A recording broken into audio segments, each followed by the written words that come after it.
Assalomu alaykum oltin darvozam kuzatuvchilari. Navbatdagi darvozamiz o'zimizni Namangan Chus Chadak. Shu joyga o'rnaydi. Bu darvozamiz xudo xolasa sifati cho'tki chiqdi. Kimga shunaqa sifatli darvozalar kerak bo'lsa, oltin darvozaga aloqaga chiqaverasizlar. Kichkina kalitkamiz bu yerdan pastda ochiladi, tepasi ochilmaydi. Katta darvozamiz общий ochiladi hammasi. Talablari shunaqa bo'lgan. Bu darvozamiz xudo xolasa sifati ham o'zi ham cho'tki chiqdi. Chekkalarga mana vibralarni qo'yganman. Zo'bir zamola.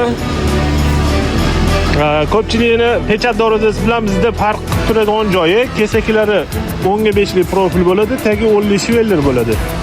Zo'bir zamok, oldilarda ruchkalari bor. Shu joylar bilan farq qiladi. Xudo xolasa zo'r. Polmatiy bo'lgan kraskalari ham o'z buni orqasini ham bir ko'rsatib qo'yamiz. Pechat darvozaning orqalari ham shunaqa bo'ladi.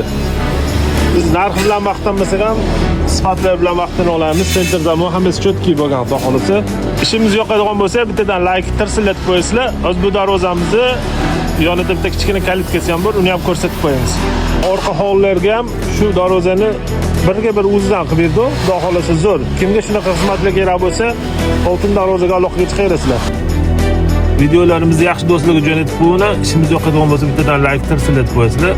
Salomat bo'ling, o'zingizni eshitib qo'ying.